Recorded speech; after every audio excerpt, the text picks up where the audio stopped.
Good afternoon and welcome to our panel discussion called Who Gets the Money?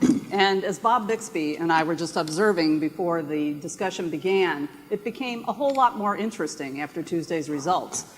We thought maybe we would be sitting here and talking about gridlock and nothing happening and kind of a repeat of what's gone on for the past 2 years, 4 years. But now it's a whole new ballgame with the election of Donald Trump to the presidency. We'll be focusing on the budget and appropriations process in Congress, but we may be flying a little higher too because we have this panel of very smart people here to talk about budget and appropriations. You can see all the panelists' full bios in our program, but I'll do some quick introductions. To my far left, I'm joined today by Alice Rivlin, Senior Fellow in Economic Studies and the Center for Health Policy at Brookings. And of course, as most of you probably know, the Director of the Office of Management and Budget in the Bill Clinton administration, as well as the former Vice Chair of the Federal Reserve, and many other accomplishments that I can't even try to list. Next to Alice is Robert Bixby, the Executive Director of the Concord Coalition, who was also a member of the Domenici-Rivlin Commission. A connection there. Next to Bob is Leo Abruzzese, who is the Global Forecasting Director for the Economist Intelligence Unit, which is part of our parent company, the Economist Group. Next to him is Stan Collender, who is a blogger for Forbes, a very entertaining blogger, and the budget guy on Twitter, if you follow him on Twitter. Thank you for saying that. I don't know how you got that handle. That's a good one. You must have had that one for a while. He's the Executive Vice President for MSL Group Corvus, who's worked on the staff of both the House and Senate budget committees, kind of notably. And finally, Ed Lorenzen, who also has a good Twitter handle. Ed, right? At Captain Pago. At Captain Pago. So we've got two of them right here. Ed is a senior advisor at the Committee for a Responsible Federal Budget and a former Hill aide, including a stint with Steny Hoyer. So this is a really great panel, and I very much appreciate that they're all joining us here today. It seems like we should probably start with what's on everybody's mind right away, which is the lame duck session of Congress, which is coming right at us. And I think the big question on the Hill and among everybody who follows budget and appropriations is how President-elect Donald Trump's victory is going to influence the process in the lame duck. Will we see a continuing resolution? Will we see another continuing resolution until next year? As some conservatives are advocating, will we see an omnibus bill? Will we see a series of minibuses, as Republican leaders are advocating? Will a second continuing resolution be needed to finish up business before the end of the year? Congress comes back in on Monday, so this is a very pressing question. Is there any chance at all of a government shutdown, which of course we always talk about when we talk about government funding? Ed, can you start us out on some thoughts on that? Yeah, I think that no one really knows the answer to the question, and I think that it hasn't been decided yet. There's definitely a strong push for people to do a continuing resolution and leave it to the next president, leave it to President Trump to be able to have some input in it. I think there's a couple of challenges with that. One, the Department of Defense would be part of the continuing resolution, and the Pentagon's already starting to face problems because of operating under a CR, and continuing in a CR until next year would cause significant problems for the Pentagon and their inability to have new starts and new acquisitions, and that's something that a lot of Republican members will be concerned about. But I think that it'd be very unlikely that you would have Senate Democrats agreeing to a full year appropriations for Department of Defense and not for and a CR for their other agencies, because Democrats have been united on treating defense and non-defense the same, and so that's going to be a challenge. You would need Senate Democrats' support.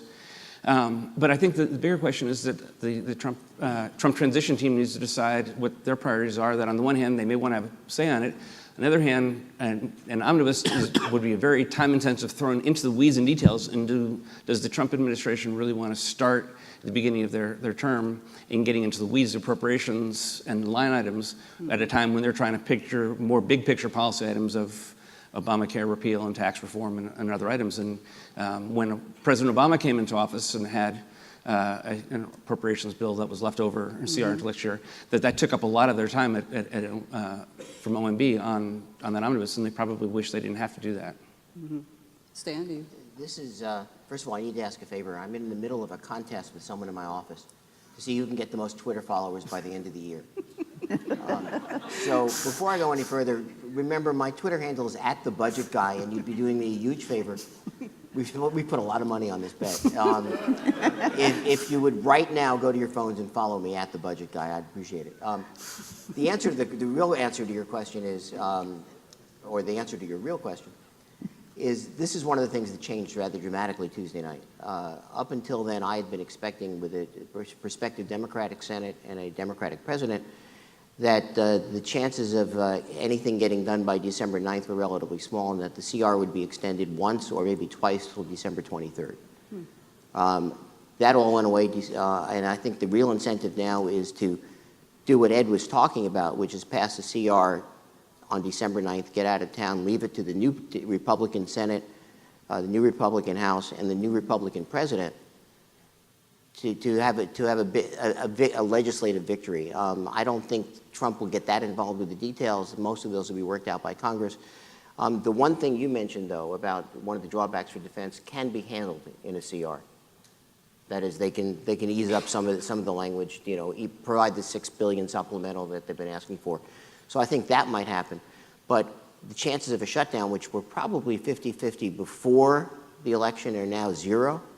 And I think they'll be out of here by December 9 with a simple extension. December of the CR. 9th, that's December soon. 9th. That would be good news. Any of the rest of you? Bob, do you have any thoughts on that? Or? No, I think I agree with Ed and Stan. Well, I just add one other thing that it's worth remembering. President-elect Trump was very critical of the balanced budget agreement that was agreed to in 2015, which set the top line for discretionary spending for 2017. So the big question is, balanced budget agreement said spending would be at 1.07 trillion. Does President-elect Trump insist that the spending level be back down to the 1.04 trillion number prior to the bipartisan budget agreements? And that would create significant challenges in putting the appropriations bills together. In which a lot of Republicans are interested in, the 1.04. Right, but then you have the appropriators that wanted the higher number, and so trying to square those two will be a challenge. Yeah. I agree also, and I think the main point is that the election of President Trump and the retention of control just gives everybody incentive to get on with the business of the transition without any disruption. So one of his first orders of business on the budget will be submitting a budget. There's theoretically a February deadline, but obviously with the new president that gets stretched. I believe President Obama had like an outline when he came in and then revealed the details later on by like May or so. We can only imagine there will be many changes from the Obama budget request that we may start to get an idea of as soon as February. What do you folks think would be some of the more notable shifts that we would see, broadly speaking, and will there be any attempts initially at entitlement changes, do you think? I think I'm sorry. No, I was going to say, I guess the most obvious change would be repeal of Obamacare, would be assumed in the president's new budget. I think we should look at this budget very, very carefully because we've got a new administration coming in, and the first budget of a new administration is really, really important. It has tended to set the tone for the next, if you think of Clinton's first budget or Reagan's first budget, Obama's first budget. So there'll be certain themes in there that we may be debating for the next certainly 4 to 8 years. So the Obamacare piece is one of it. The discretionary spending will be very interesting to see what they want to do there.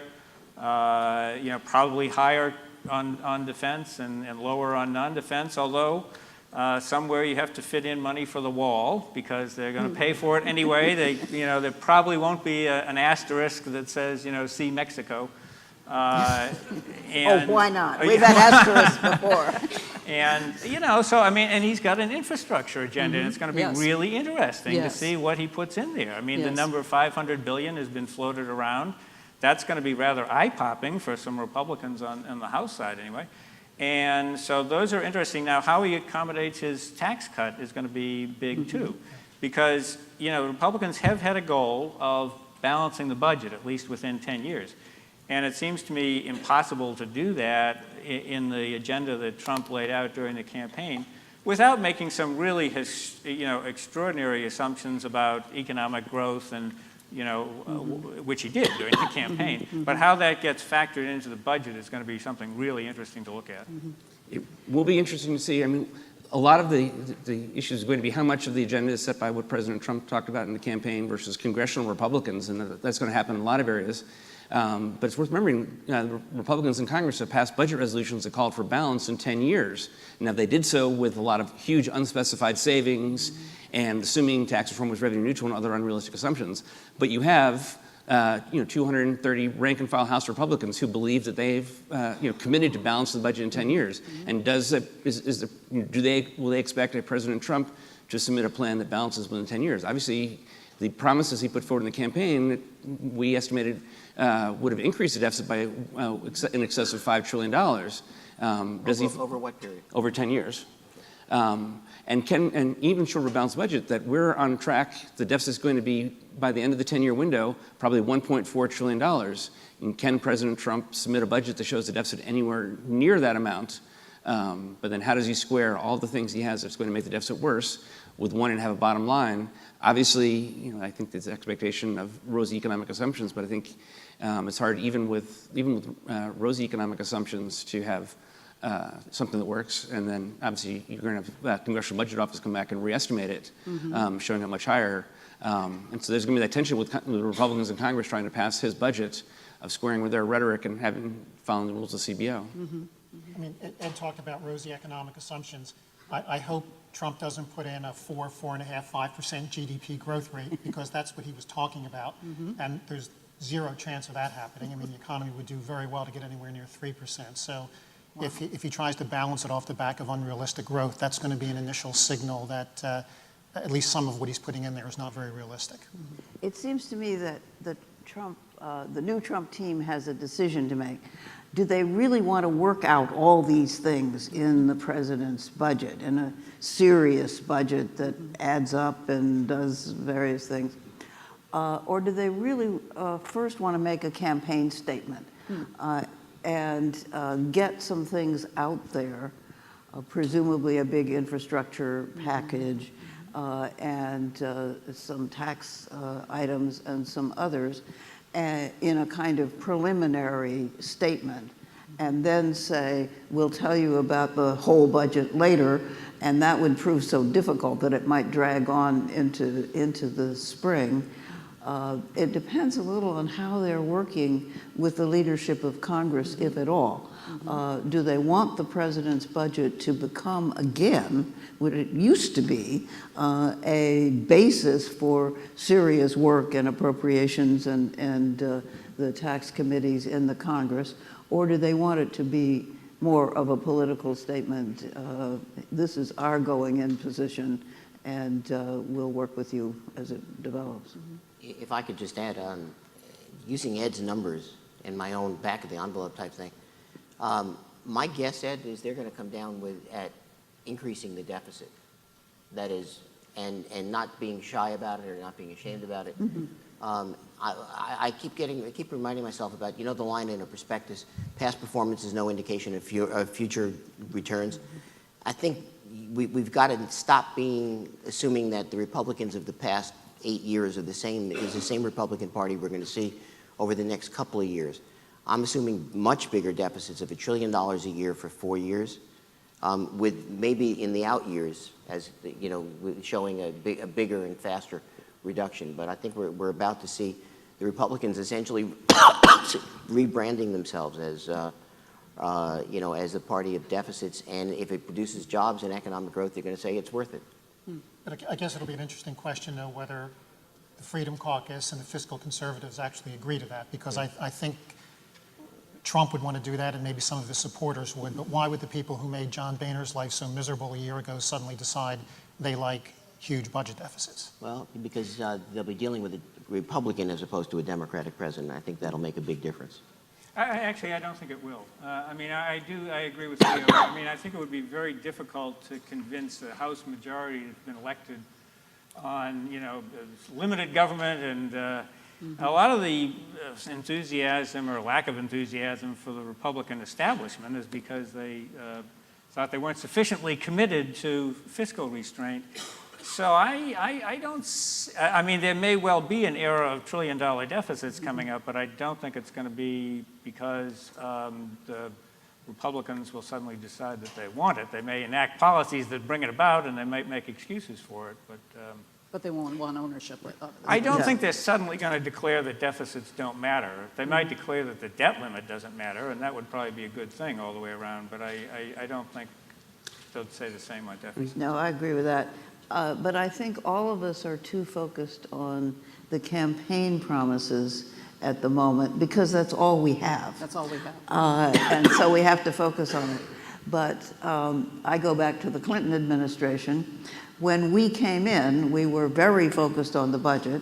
The president had promised to get the deficit coming down, and we did. But the campaign promises, many of them just went by the board. The president had promised a big infrastructure program, which never happened. He had promised a big middle-class tax cut. These were things that the budgeteers simply said, sorry, sir, we can't afford it. Not if you're going to get the deficit coming down. Now, there may not be that kind of discussion in this administration, but it must be remembered that not all campaign promises end up in presidential programs. That's a good reminder. So we've already mentioned the debt ceiling, and that's where we're going to go next, because I know there's a lot of interest in talking about that. The debt ceiling suspension expires March 15th, as everybody knows. And as you all know, of course, Congress does not usually act that quickly on it until, and the Treasury probably will begin the use of extraordinary measures to take us through a period after that. It's an interesting picture of President-elect Trump coming to Congress to ask to do this. Very interesting. How do we think this debate is going to play out on the debt ceiling? Leo, you've had some thoughts about that. I mean, I agree. I wish we wouldn't go through this process every couple of years. I mean, 2011, 13, 15 again. I mean, to me, it's reckless and very risky to get to this point where the Treasury is sending letters every week saying this is how much money we have left in the pot, and we're not quite sure what's going to be coming into paid. And then we get ourselves in a position where there's actually a risk of defaulting on Treasury debt. So I know people understand this, but I can think of absolutely nothing worse financially than the U.S. really genuinely defaulting on the Treasury debt. If you think it was a shock, Trump getting elected 2 days ago, watch what happens the day after the U.S. actually defaults on its Treasury debt. What would happen? The recession would start the next morning. In my view, it would be worse than 2008 after Lehman Brothers collapsed. Almost every financial instrument in the world, not just in the US, is based off of Treasury rates and off of the dollar to some extent or another. Everyone has that in their portfolio. Every 401k plan has Treasuries in it. Interest rates would go through the roof the next morning. US bond market is almost $40 trillion. Right? About 20 trillion of that is Treasuries and the rest of it is corporate bonds. Every single interest rate associated with this goes through the roof the next morning. I can't even estimate how bad it would be. It hasn't happened because usually somebody exercises some leadership to prevent this from happening. But if the U.S., it is the safe haven of all safe havens. The dollar is still the reserve currency. There's still nothing even close to it. So even playing around with this, even though we generally know that they'll reach some sort of agreement before this happens, why even risk it? I mean, they've gotten shockingly close to not actually being able to pay some debt in the past.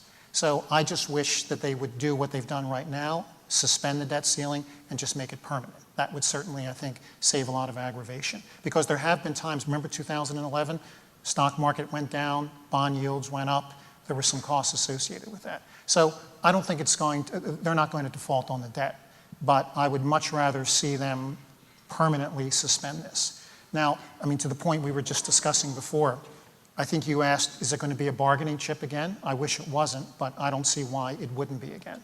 Because if Trump has an aggressive spending plan, and it looks like he will with infrastructure, and he's going to cut taxes, I think Ed said the same thing, why isn't this going to lead to higher deficits? It will. And if it leads to higher deficits, then fiscal conservatives are not going to be happy about this, and they're going to squeeze him, and they will use whatever tools available, including the debt ceiling. So I suspect whoever the new Treasury Secretary is going to do the same thing that the last few have done, which is start writing these anguished letters from March till July saying we're getting closer and closer. Please do something about this. I agree with everything was said about the importance of raising the debt limit and the problems of not doing it, but I think it's also, that goes to the point of why I think there will be pressure on President-elect Trump to have a plan that is trying to deal with the deficit, and whether it's in his budget or shortly thereafter. But I think getting the votes to pass the debt limit while the deficit is going higher is going to be a challenge. I think it'll also be interesting to see what role the congressional Democrats play, that is one place where they may be needed, and that give them leverage of if a Republican leadership in Congress and Trump is ignoring them for the first 6 months, and then come July that they can't get 218 Republican votes for a debt limit. Do congressional Democrats take the responsible governing position and supply the votes, or do they say, you bought it, you owned it, it's up to you to pass the debt limit? But I think that the existence of the debt limit is another reason, in addition to the position the Republicans have taken, that there will be pressure to show they're doing something on the deficit. And who would be the Republicans who would split off on that, who would not agree? Would it be a sizable group, you think? I mean, it could be. And it's a combination. It'll be the Freedom Caucus, but it'll be other Republican members Would be beyond the Freedom Caucus. that are worried about a primary challenge. And that, like, so the optics, because for all the extent to which the campaign proposals that Trump talked about during the campaign would increase the deficit, he also constantly talked about how bad the debt would be, and all the Republican candidates talked about how bad the debt would be. So looking ahead to 2 years from now, if members have voted to raise the debt limit and the deficit is going higher, that's going to cause problems with a lot of the people who voted thinking they were voting for controlling the debt, notwithstanding the fact that the specific policies would increase them. And trying to square those two and come in a position where you can get members willing to vote to raise the debt limit is going to be a challenge. Several quick points. Number one, I can't remember the last time a Congress of one party vetoed or torpedoed a debt ceiling request made by a president of their own party. That's just one. Number two, I find it hard to believe that the House Freedom Caucus would end up doing things that would torpedo a Trump presidency, particularly in the first year. It may happen. It may be that they think of themselves above the president, but they're in safe districts and can almost certainly get around it. Third, I don't know what they'd want in return. I mean, the Freedom Caucus, the portion of the Republican Party that is presumably in a position to make life difficult for President Trump on the debt ceiling, they're going to want the tax cuts. They're going to want the defense increases.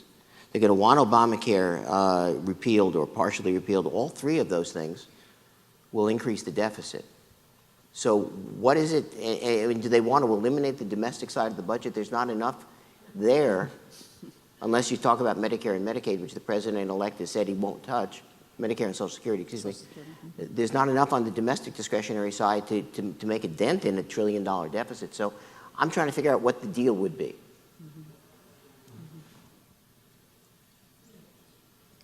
Did either of you want to? Well, paradoxically, though, it may be the first time that Democrats are thinking the debt ceiling is a useful tool here to keep Republicans from doing things like really deep tax cuts that benefit upper income people, or there may be a little bit of joining forces with the Freedom Caucus to hold the Trump administration to its more fiscal responsible pronouncements. Well, one of the things that I worry about there is if you get into a disagreement over the debt limit, one of the ideas that came up before was passed in the House, I think, was this idea of prioritization, change the law so if the government doesn't default, it can pay some of its bills, but not all of its bills. Which is really a bankruptcy. I mean, it's a form of, that would be a bad idea also. So it's not, and so I worry with both houses and a Republican Congress, it's a Republican president, somehow that kind of bill might get signed. I think a better approach would be for Trump Ryan and McConnell to realize that they have a common agenda. It does require higher borrowing. Even if they didn't do any, Ryan's budget from last year required a higher debt limit. They just didn't acknowledge Didn't do it, yeah. So this is a good teaching opportunity for all of the members that think that you can run the government without raising the debt limit. And it could be that the silver lining here is that the three, the leader of the House, the Senate, and the White House would simply either easily pass a debt limit increase or find some way to, like was suggested, maybe permanently. Could you do that? Could you permanently? You could suspend it You wut could, a sure. date, sure. Or just not have a debt You ceiling. just have it sort of hanging out there and as a threat, that would be a good thing. Put it like, in cryogenics or something. Just have it out there. I mean, And if Stan is right, though, and Freedom Caucus and others decide they actually don't care that much about the deficit because, as you said, they're getting everything they want anyway, at some part, anybody who remembers the first year of the Clinton administration, the bond markets could have a say on this at some point, right? Because, again, in the last 2 days since Trump's been in, there's already been a rout in the bond market. So if we start getting fiscal deficits of back to 4, 5, 6% of GDP, the way we had back in the 80s as well, too, then the interest rates go up. So right now, even with these trillion-dollar deficits, the interest on these deficits is a little over 1% of GDP because we've got very low interest rates. The average interest rate on the government's debt is less than 2%. If the interest rates keep going up because the bond market pushes them up, then it becomes a lot harder to finance the deficit at that point. There's a lot of pressure on the Hill, and yes, they may politically have what they want as well, but if the financial markets start pressuring them, then somebody has to act a little bit more responsibly. I think you had raised the issue of entitlement reform, too, Yeah. in your question. That's directly relevant in the sense that really the way to get the budget back on a sustainable track, get the debt back on a sustainable track, has nothing to do with the debt limit. Those of us that are saying the debt limit should be put to sleep, not arguing for putting fiscal responsibility to sleep. I think a better way, the only way you can keep the debt from rising on its unsustainable current course is to change the spending and tax policies of the United States government. Capping the debt itself is a counterproductive thing. It doesn't control the debt, and it has all the problems that Leo has outlined. So I speak as a committed fiscal hawk on these issues, but what we need to do is have a change in long-term entitlement program, tax reform, to bring about a sustainable fiscal policy. That's the way to keep the debt from going on an unsustainable course. And that may be where the deal goes and what the Freedom Caucus wants. And I would say that, interesting, on the Trump transition website has language now on Medicare reform. It's still vague in general, but it talks about, I don't remember the exact phrase, but changing the Medicare program to prepare for future generations or future needs. It was clearly a nod towards the types of Medicare reforms that Paul Ryan has talked about that's in there. It was very, very vague, but there's at least that small opening of maybe they would go there. And I will just keep the optimism. The Cubs won the World Series, and so I'm still going to be optimistic on everything as a Cubs fan. That perhaps after President Trump has the Social Security Administration be as aggressive as they can in cracking down on Social Security fraud, discover that you still have 98% of the Social Security insolvency left, and comes back and maybe appoint some type of a commission to come up with recommendations. But I think I do think the congressional Republicans will want to see some entitlement reform, keeping with their end. See at least some sign that maybe a President Trump would let them take the lead on it and go along with it. I've got a quick question for Leo. How much of this is a substantive question, you may not know the answer. How much of the U.S. debt rolls over every year? How much is short-term versus long-term? Just guess. A lot. Yeah, I'd say about 40% of it, I think, maybe. Sounds about right. So if interest rates start rising, the government's on essentially the largest one-year adjustable rate mortgage in history. Yes.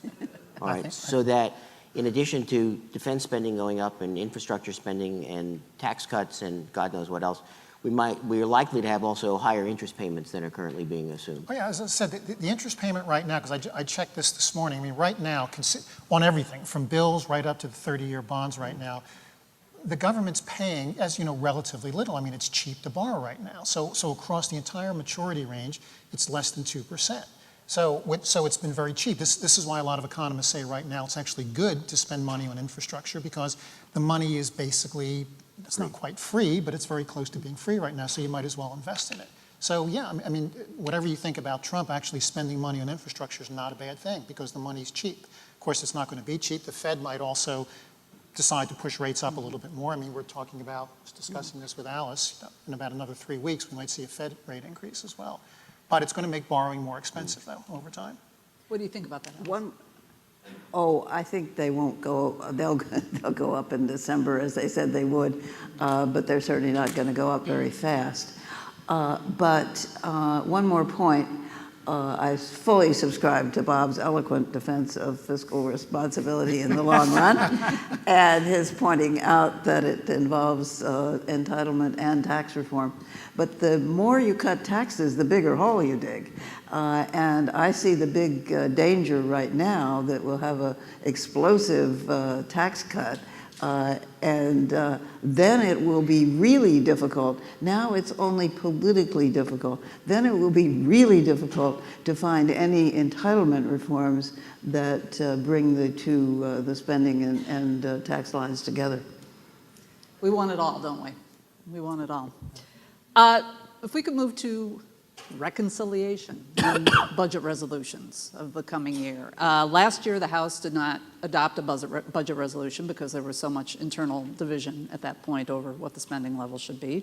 The Senate didn't pass one because of a provision in the 2-year budget deal, as you all know, that allowed them to just file a spending top line. And appropriators went on ahead, although it's kind of in limbo now.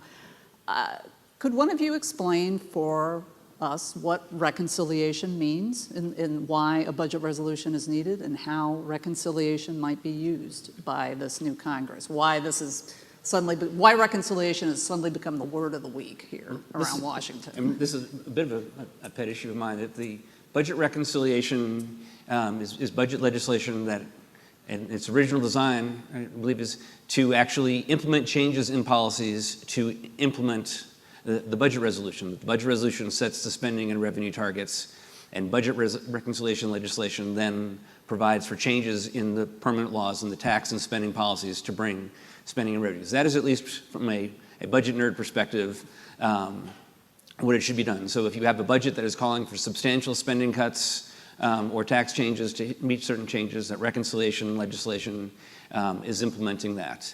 However, budget reconciliation has a special status that both budget resolution and then a reconciliation legislation that is passed pursuant to a budget resolution is not subject to a filibuster. It can pass with 51 votes in the Senate. So reconciliation has now become not the way to necessarily implement the entire budget, but whatever piece of legislation that the majority wants to push through with 51 votes in the Senate. And so there's talk about using reconciliation to repeal the Affordable Care Act, to do it for tax reform. Like I said, I still would like to think that if you have a budget resolution that is calling for deficit reduction, that really should be what reconciliation is used for. But it's not. There's limits on reconciliation. One is that you can only have one bill that deals with revenues, one with spending, and one with debt limit. And that we may see reconciliation for the debt limit. But legislation repealing the Affordable Care Act would be both revenue and spending. And therefore, you couldn't do a separate reconciliation bill with tax reform if you did a budget resolution. If you did it on tax reform, you couldn't do Affordable Care Act under reconciliation. And then also, the Byrd Rule has lots of limits on what can be included in the reconciliation bill. The two most notable limitations are reconciliation can't have anything that has non-budgetary effects. So if we use reconciliation to repeal the Affordable Care Act, you would only repeal the parts that had the subsidies and the tax increases in spending, but all the regulations regarding pre-existing conditions and staying on your parents' health insurance and all those provisions couldn't be addressed in reconciliation. So you sort of have a Swiss cheese Affordable Care Act. They would have sort of a lot of the structure of the Affordable Care Act still in place, but without any of the spending or revenues for it. And the other important distinction is you can't have anything that is increasing the deficit beyond the 10-year window. And so with the Affordable Care Act, that some of the revenue raisers and savings are growing over time, that you'd have to sunset those repeals, or sort of you may not be able to repeal the tax increases, but delay them. And if you did tax reform through reconciliation, likewise, you'd probably have to have the rate reductions in tax reform sunset, like the Bush tax cuts were in 2001. Let's make some news. All right. Well, I think that this is a rumor that probably won't come to pass, but there has been speculation in the past that Congress would pass during the lame duck session would pass a budget resolution for fiscal year 2017 with reconciliation instructions that would allow Congress to move first thing next year on those reconciliation instructions for Affordable Care Act repeal, and then follow up and pass a regular budget resolution in April with a fresh set of reconciliation instructions that could then be used for tax reform or deficit reduction or other purposes. It's never been tested whether the parliamentarian would agree with that interpretation. My first question, yeah. But the Senate is an ongoing body, so a budget resolution that passed in this Congress would still be part of Senate rules into next Congress, so it's at least theoretically possible. But that would also require making decisions very quickly, and you'd have to resolve what does that mean for the fiscal year 2017 discretionary spending level and other problems. But it's at least an idea that's out there. And since Ed and I emailed about this last night about 6:30 or so, Yeah. I've done a little bit of checking. I've got a slightly different rumor. I hear that Congress might not take up a budget resolution in the lame duck session, but in the beginning of the next session. That it would first be for 2017. There isn't one for 2017 Right. because, as you suggested, the Senate punted on it and the House didn't House go never got very there, far. right. So you do a budget resolution in, let's say, January, shortly after Congress got back, that included reconciliation instructions. And this part is going to be hypothetical. That would repeal part of it, the ACA. All right. And then that's all it would do, basically. Then 6 months later, Congress would do a budget resolution for 2018, the regular budget resolution for the coming fiscal year. They will include a separate set of reconciliation instructions. That would do other things, as you suggested. The real value of reconciliation is that it would prevent, or it prevents a filibuster in the Senate. Right, exactly. I mean, that's the real value of it. So a 52-48 Republican majority could move forward with whatever they wanted to do without being worried about a Democratic filibuster, unless the Republicans didn't stay unified. It would be, Alice, you may know, Bob, you may know, I've never seen this kind of maneuver done before, 2 budget resolutions in the first year, in 1 year, with reconciliation. Can you recall anything like that? No, I don't think that's ever happened. Of course, there were 2 budget resolutions originally in the law, Yeah. and it was just too complicated to get it all done, so they changed the law, which suggests 2 things I wanted to say. One is all of these inside the Beltway complexities that we've been talking about up here have been thought about in the context of divided government for the last few years. And the context may have changed. Now, the 60 votes in the Senate has not changed, but the idea that all of this sort of using the rules to get what you want is going to be typical of a Congress which has a president of its own making in the White House, I think can be questioned. And then that comes back to my other point, that the Trump administration really has to decide, does it want to continue the campaign, in which case the first thing to do would be to repeal the Affordable Care Act and not worry about what happens to the 20 million people who are insured by it. Or do they govern in a way that's good for the people who elected them, many of whom get subsidies under the Affordable Care Act? And I'm an optimistic sort. So I think maybe they want to repeal and replace. And replace is a complicated thing to do. Repeal is easy. Replace is harder.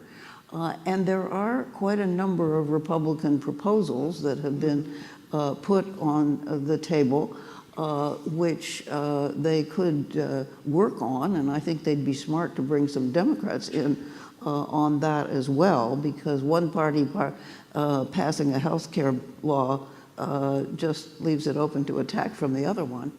But most of the proposals that we have seen from Republicans look a lot like modifications of the Affordable Care Act. Now, you can call it Trump Care, and you can do some things that Republicans have always wanted to do, and you can solve some real problems in the act.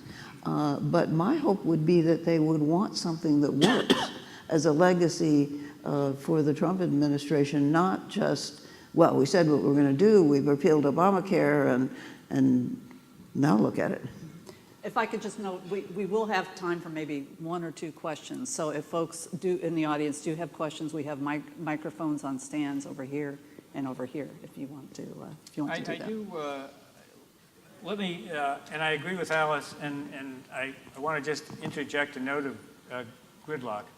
In that the sense of... Haven't we had enough of that? Well, I think that we still might have some problems on appropriations. I mean, I think that we will have a budget resolution because that's the best, the easiest vehicle to do whatever they want to do on Obamacare is going to be, you want to get around the filibuster.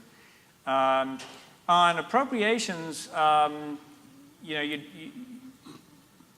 the Republicans will undoubtedly set a much lower level of discretionary spending that the Democrats would want to live with, and so we still have the possibility and probability of Senate filibuster on appropriations bills in the Senate, which means that we could be back in the same boat of government shutdowns at the end of the year next year. Anyway, which suggests a potential basis for having some sort of broader negotiations.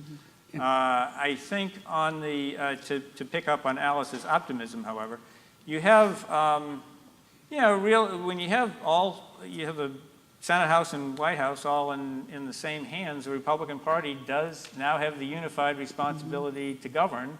They can't blame it on anybody else. So some of the things, well, maybe on Democrats in the Senate, you never know. But I mean, there may be some of the campaign rhetoric that goes back and forth, and even the governing rhetoric might get dropped by the side as you say, what can we get done here? We're now responsible. And so that's kind of the optimistic scenario for bigger things getting done. If I could pick up real quick on just discretionary spending, that both for 2017 and going forward, Trump called for repeal of this defense sequester paid for with lower non-defense discretionary. It's not just in the budget, that there's caps in law, and it would require 60 votes to change that. And going back, I think Democrats are then going to insist if you're going to provide sequester relief for defense, they want it for non-defense. And so that could lead to negotiations as well. Yeah. Looks like we have a question over here. Please go ahead. Following up on actually the most recent two comments, I mean, this session was titled "Who Gets the Money?" and you address defense, but in terms of other agencies, Justice, where I work, HHS, HUD, Agriculture, Commerce, and go on down the line, are there particular agencies that you think would do well in terms of Trump budgets, or ones that you think would get hit particularly hard? Good question. Well, let me start. I think defense will do better, and transportation will do better because we'll have a big infrastructure bill, although not all the infrastructure would necessarily be transportation. And I think HHS is going to be big no matter what.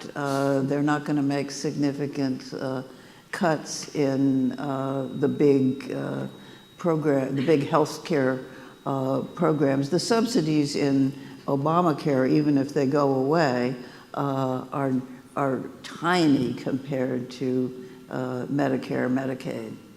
You've got to say immigration and naturalization. And Veterans Affairs will also do well. But it's also worth noting Trump called for cuts in programs that are unauthorized, not with expired authorizations, which isn't necessarily a guide to whether the program is bad or not, but if an agency hasn't been authorized, they're under jeopardy. But I think everything except for veterans, immigration, naturalization, and defense, every other agency I think is going to be looking at very deep cuts in their discretionary spending.